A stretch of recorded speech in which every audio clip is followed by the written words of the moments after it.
السلام علیکم ورحمۃ اللہ وبرکاتہ۔ اعوذ باللہ من الشیطان الرجیم، بسم اللہ الرحمن الرحیم۔ الف لام میم،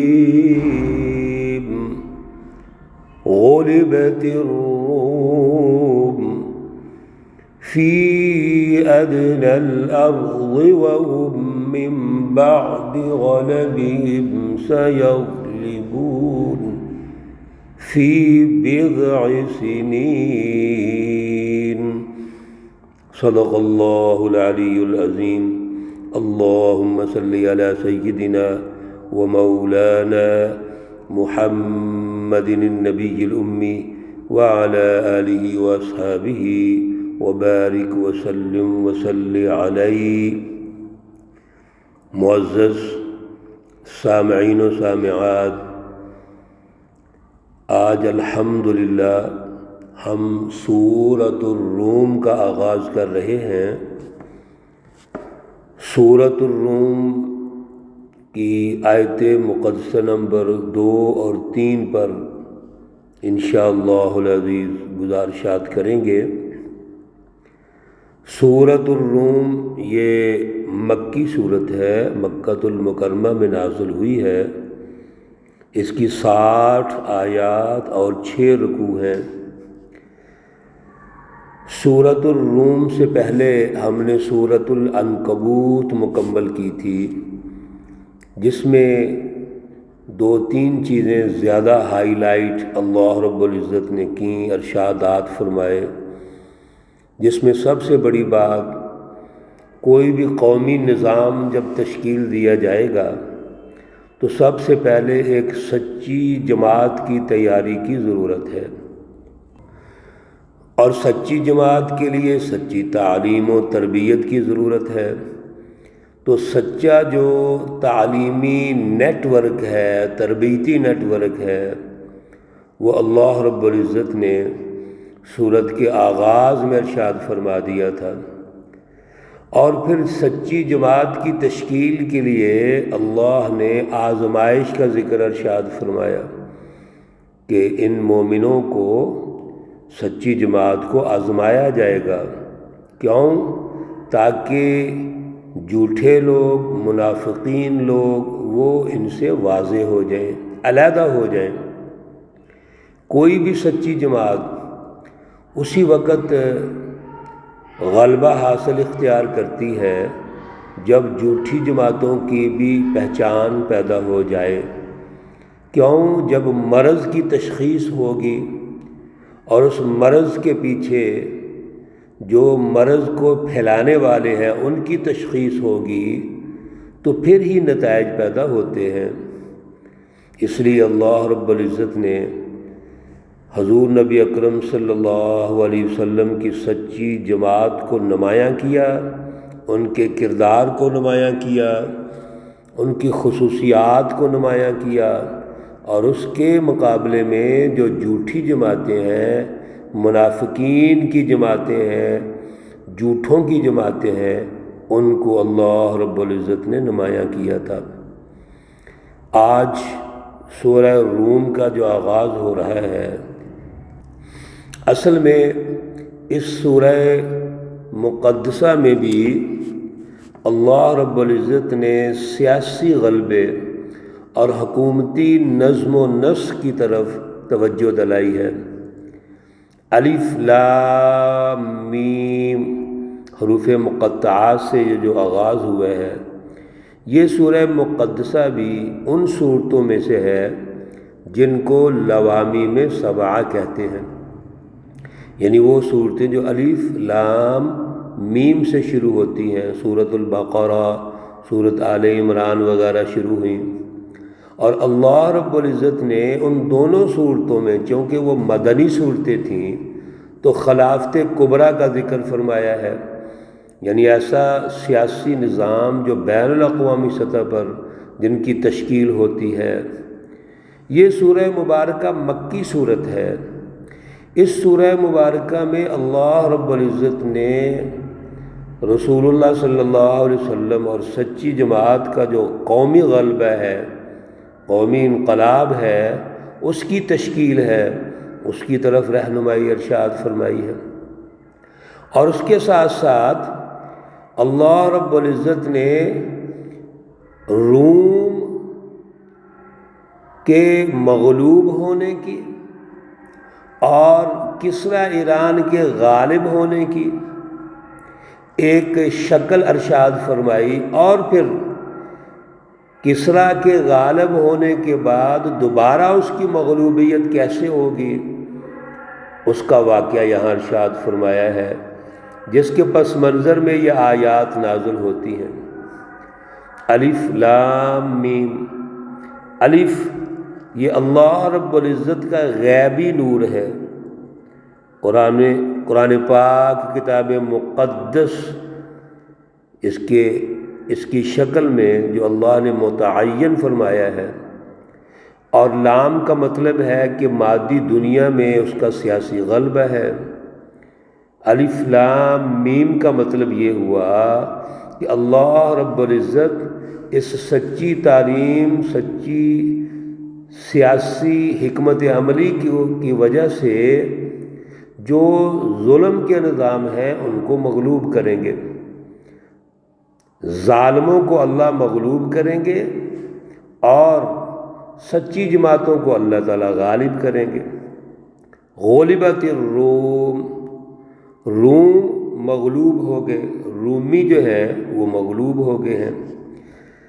حضور نبی اکرم صلی اللہ علیہ وسلم پہلی وحی آپ پر جو نازل ہوئی 610 عیسوی میں نازل ہوتی ہے پہلی وحی، 5-6 سال کے بعد آپ صلی اللہ علیہ وسلم کی جو اجتماعی طاقت ہے، جماعت ہے، اس کا کچھ وجود نظر آنا شروع ہوتا ہے۔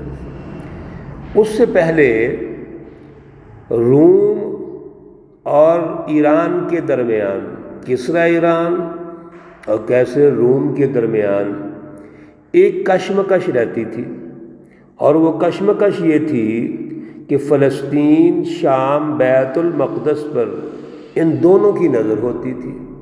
کسریٰ ایران کی بھی نظر ہوتی تھی اور کیسر روم کی بھی نظر ہوتی تھی۔ یہ مشرق وسطیٰ وہ خطہ ہے جہاں اللہ کے وسائل مالا مال ہیں، بھرے ہوئے ہیں۔ اس خطے میں اللہ کے بے شمار وسائل ہیں۔ آج بھی دنیا کے اندر یہ کشمکش ہے کہ بیت المقدس، فلسطین، شام اور اس خطے پر ہمارا قبضہ ہونا چاہیے۔ آج بھی وہاں جنگیں جاری ہیں۔ مقصد اصل میں وسائل پر قبضہ کرنا ہے۔ اس وقت بھی یہی تھا کہ ان وسائل پر قبضہ کرنے کے لیے ان دونوں ملکوں میں جنگ جاری رہتی تھی۔ کبھی روم غالب آ جاتے، کبھی وہ ایران غالب آ جاتے تھے۔ جزیرۃ العرب کی جو صورتحال تھی، اور بالخصوص مکہ کی جو صورتحال تھی، وہ یہ تھی کہ کچھ لوگ ایسے تھے جو ایران کے متبعین تھے، ان کا جھکاؤ ایران کی طرف تھا، کسریٰ ایران کی طرف، یہ مشرکین مکہ تھے۔ اور کچھ لوگ ایسے تھے جن کا روم کی طرف جھکاؤ تھا، یہ نصارہ تھے، یہود وغیرہ تھے۔ مشرکین مکہ یہ سمجھتے تھے کہ یہ نصارہ، یہود، ان پر بھی کتاب الہی نازل ہوئی ہیں، آسمانی کتابوں کا یہ دعویٰ کرتے ہیں، اور رسول اللہ صلی اللہ علیہ وسلم کو بھی یہ دعویٰ کرتے ہیں، تو یہ گویا قریب قریب ہے۔ یہ ان کے خیال کے مطابق تھا، یعنی خود سوچ رہے تھے وہ۔ اور کسریٰ ایران کی طرف یہ مشرکین تھے، بت پرست تھے یہ، اور عراق اور ادھر سے بت لے کے آئے ہوئے تھے۔ یہ نفسیاتی تعلق ان کا موجود تھا، تو کبھی ایران غالب آ جاتا تھا، کبھی روم غالب آ جاتا تھا۔ اس دور میں جب رسول اللہ صلی اللہ علیہ وسلم کو وحی ملتی ہے، اور پھر اگلا جو دور ہے 614 تک کا، اس دور میں روم شکست کھا گیا اور کسریٰ ایران غالب آ گیا۔ تو یہ ہے غلبت الروم، رومیوں کو شکست ہو گئی اور وہ مغلوب ہو گئے اور کسریٰ ایران غالب ہو گیا۔ یہ خسرو پرویز جو خسرو ثانی کہلاتا ہے، اس نے غلبے کے بعد شام، مصر، ایشیائے کوچک وغیرہ سب ممالک پر وہ غلبہ حاصل کر لیا، اور ہرقل جو کیسر الروم ہے اس کو شکست دے دی، اور قسطنطنیہ میں جا کے اس نے پناہ لے لی۔ اب جب یہ غالب آ گئے کسریٰ ایران تو مشرکین نے مکہ بڑے خوش ہوئے، کیونکہ وہ ان کے حلیف سمجھے جاتے تھے، اور مشرکین جب خوش ہوتے ہیں تو اللہ رب العزت نے ان مشرکین کو بھی خبردار کیا اور ایک پیشین گوئی فرمائی کہ فی ادنی الارض، جو قریب ترین علاقے ہیں مکہ المکرمہ کے اور حجاز کے، جیسے ازرعات اور بصرہ وغیرہ ہیں، تو یہاں یہ غالب آ گئے، لیکن وَهُمْ مِنْ بَعْدِ غَلَبِهِمْ سَيَغْلِبُونَ، یہ کسریٰ ایران اپنے غلبے کے بعد وہ مغلوب ہو جائیں گے اور روم جو ہے وہ غالب ہو جائیں گے۔ فی بضع سنین، چند سالوں میں۔ بضع کا جو لفظ ہے عربی میں یہ 3 سے لے کے 10 تک بولا جاتا ہے، 3 سال سے لے کے 10 سال تک۔ چنانچہ اللہ رب العزت نے یہ پیشین گوئی فرمائی کہ روم جو آج مغلوب ہو گیا ہے اس کے بعد یہ غالب آ جائے گا، اور غالب بھی 3 سے 10 سال کے اندر اندر آ جائے گا۔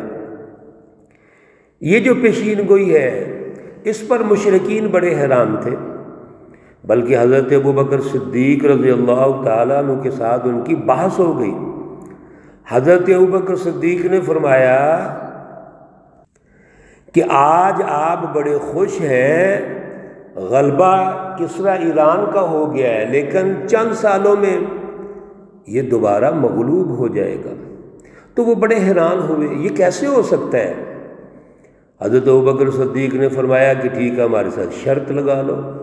اس وقت شرط تو حرام نہیں تھی، 100 اونٹوں کی 100 سرخ اونٹ شرط لگا دی گئی کہ 9 سے 10 سال کے اندر یہ دوبارہ مغلوب ہوں گے، روم غالب آ جائے گا۔